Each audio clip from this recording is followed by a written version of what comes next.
Hey guys, this is Matt from Dynamic Mobile Detailing and Audio. I'm bringing to you something a little bit different. You know, I like to do a lot of the work myself. So this is a 2013 Dodge Dart.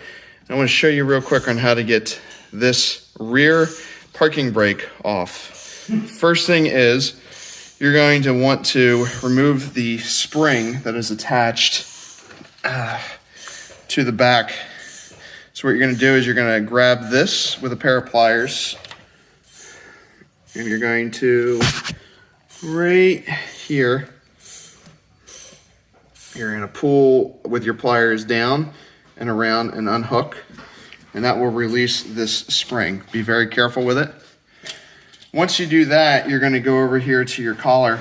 You're going to push in both sides with a flathead screwdriver.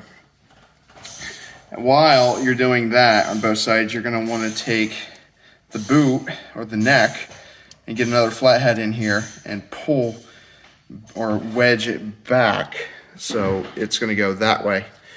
Once you do that, you're able to then pull this back towards you. Make sure the parking brake is released, by the way. And then you'll slide the cable through the neck opening. All right, guys, have a great day.